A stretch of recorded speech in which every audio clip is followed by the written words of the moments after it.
Live from WSLS, this is 10 News at 6, working for you. Families across our region are struggling to find affordable childcare. I'll break down what's being done on a state and federal level to address it. Good evening and thanks for joining us for 10 News at 6. I'm Lindsay Ward. I'm John Carlin. Right to that top story now. Many families are facing issues finding affordable childcare, especially during the pandemic. But new legislation and federal funding could change that. 10 News reporter Annie Schroeder is live tonight. So Annie, there are new efforts to help thousands of families across our region.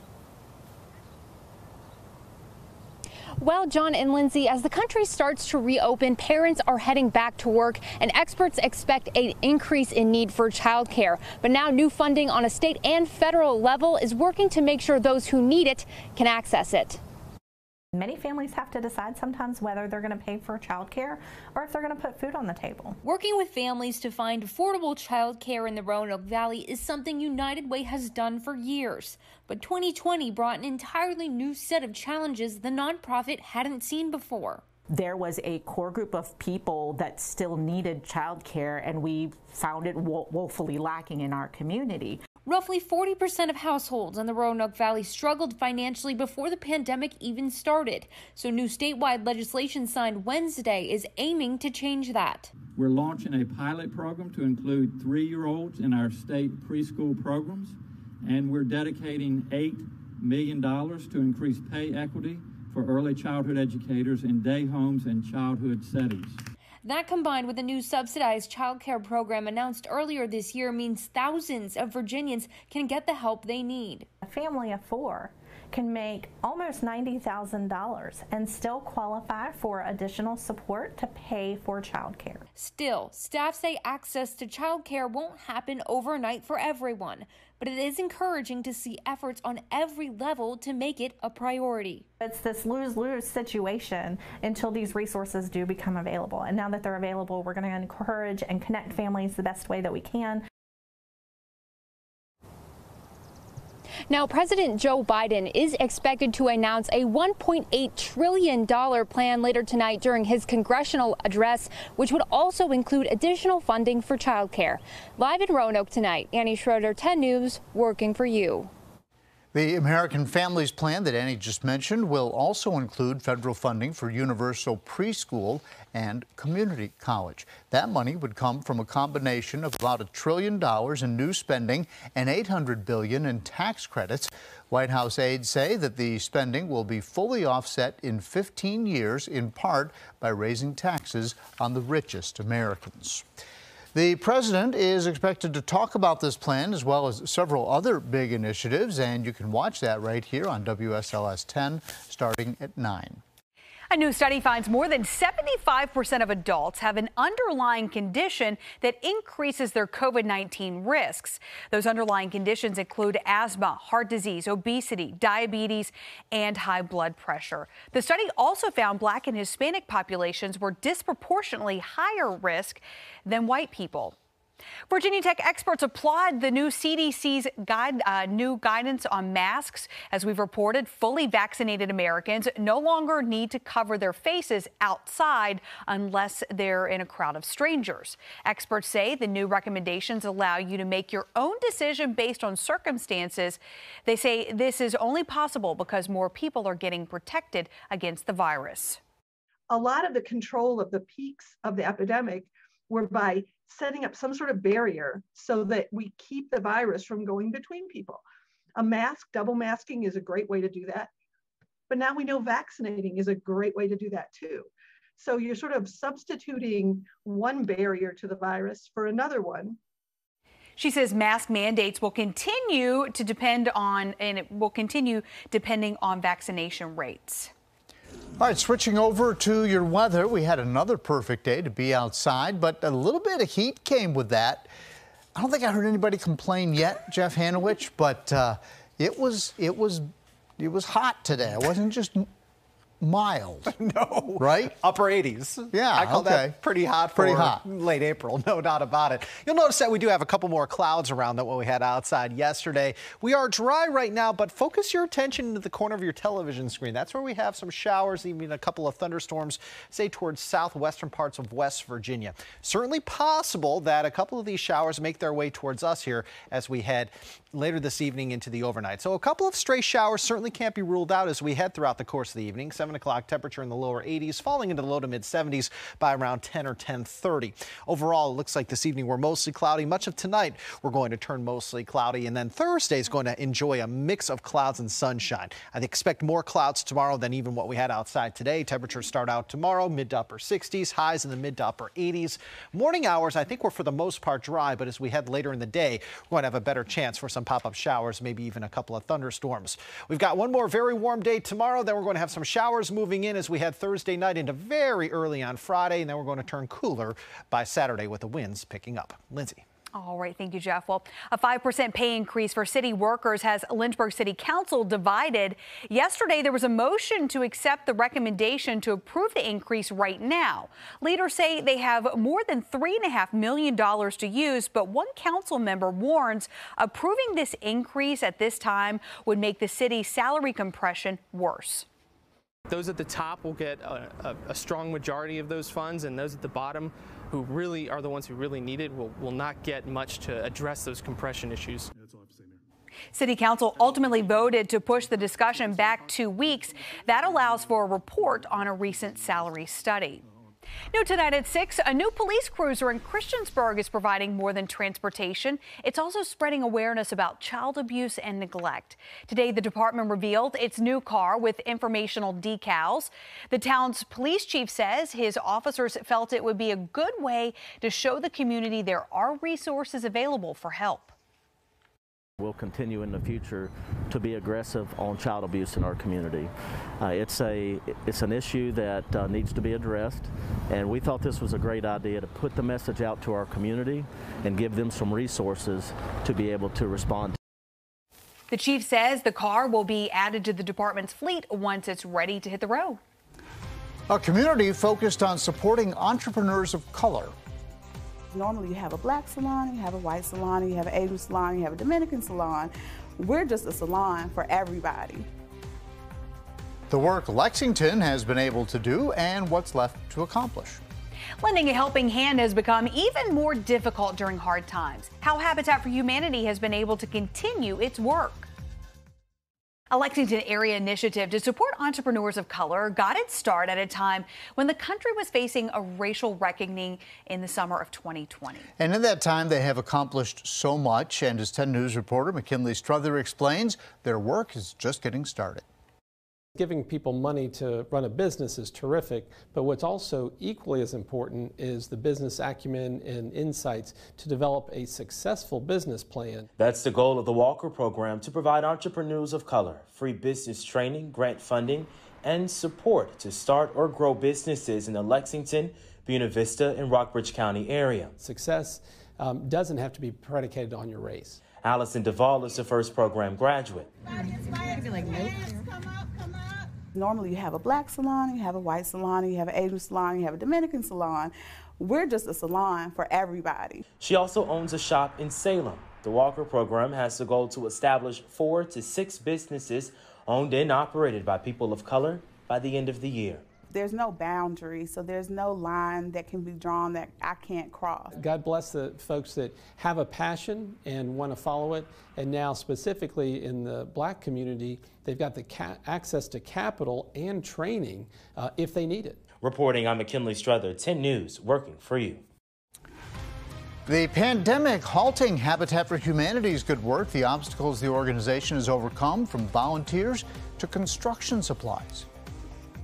And you are looking at a live picture from our Liberty University Skycam overlooking the greater Lynchburg area. Certainly more clouds around than what we had out there just 4 to 6 hours ago, and certainly more clouds than what we had outside yesterday. We'll let you know when these clouds could produce some rainfall across the region coming up.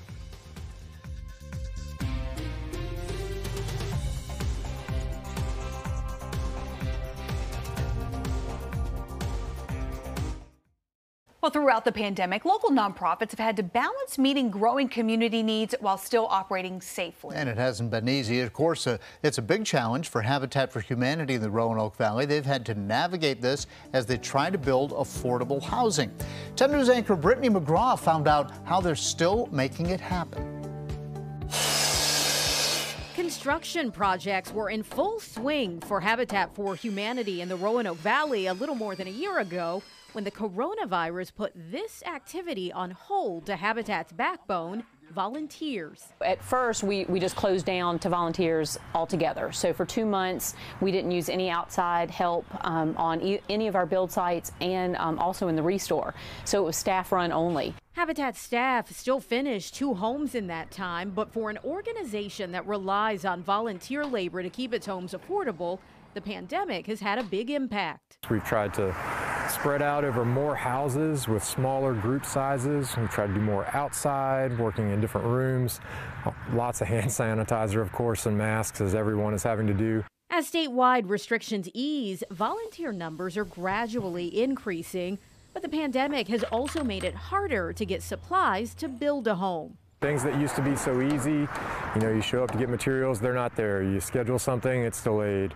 All of those things are really hitting the construction industry hard. Despite the obstacles, Habitat is still set to build 8 to 10 homes this year as they work to provide safe, affordable housing for families in our area. In Roanoke, I'm Brittany McGraw, 10 News, working for you. And our 7th Home for Good project starts on Friday. Yeah, you can take a look back at previous projects on our website, WSLS.com. Your local weather authority, always watching and tracking for you from the JES Weather Center.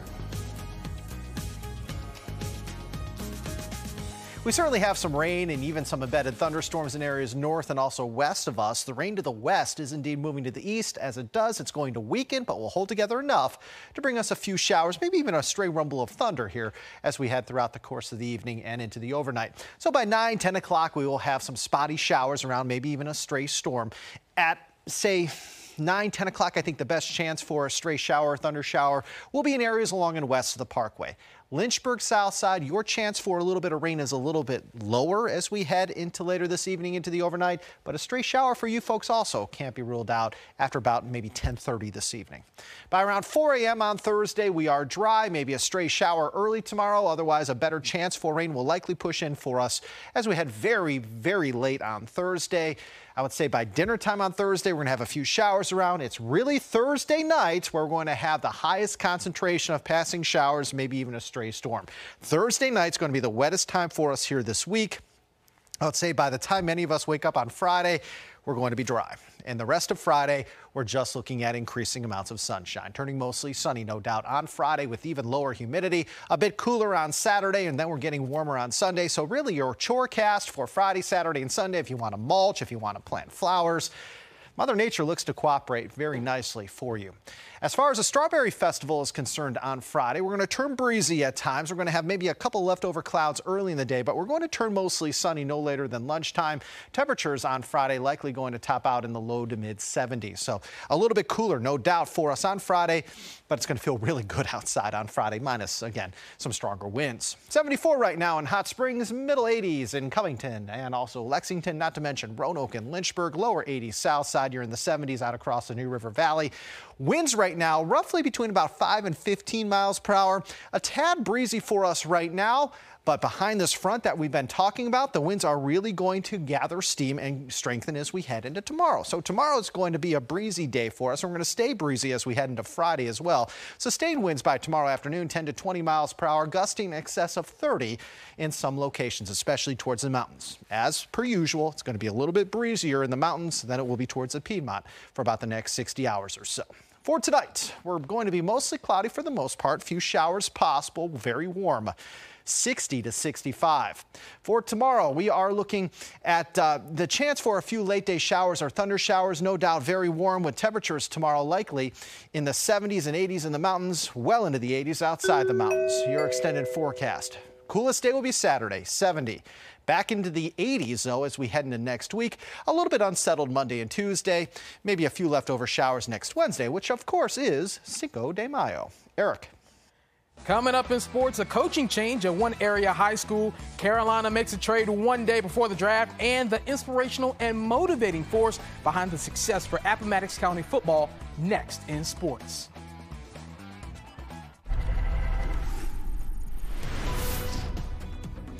Coming up tonight on 10 News at 7, a pothole can lead to more than just a bump in the road. What you should do to make sure it doesn't cause permanent damage to your car. That and more coming up tonight at 7.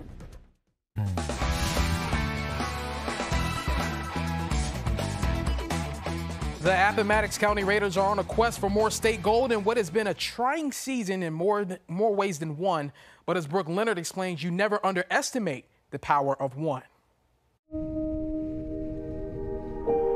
Appomattox is a football town. The Raiders' highest honors listed above their stadium, 4 state titles in 5 years. And as the team took to the field Tuesday to prepare to add another championship to their resume, the man who established the winning ways of the Raiders was missing from the sidelines. Our coach, Coach Smith, you know, what he's dealing with, it's been real tough on him. It's been real tough on us. Head coach Doug Smith told his team last fall he was diagnosed with multiple myeloma and would be stepping away for treatment, making his assistant Stephen Costello the interim head coach. Presence is still felt throughout the program. The way we do things at practice, offense we run, the defense we run, our special teams, the way the kids act, the way we have our off-season training, it's just a continuation of what he established. Whether he's addressing the team via FaceTime during meetings or phoning in for a quick pep talk at a game, he's always been right there. I think he's proud of us regardless, but without him being here physically, we still know he's here mentally, spiritually, but he's here. He has an impact on this team even when he's not here. The Raiders will head to Stewart's Draft on Saturday for the Class 2 state championship. They're very physical. They're pretty much the same team from last year, and they were slowing us down a bit last year. They're a great team. They look like they hustle every play, and it's going to be a nice matchup this week. And the team whose motto is Power of One will be playing for one. It would mean everything to not only me, not only the team, but the whole community to just see us prevail. And it would just be a testament not only to Coach Smith, but to God, who we give all the glory to. And it would just be huge. We got Coach Smith forever, God first. In Appomattox, I'm Brooke Leonard, 10 Sports.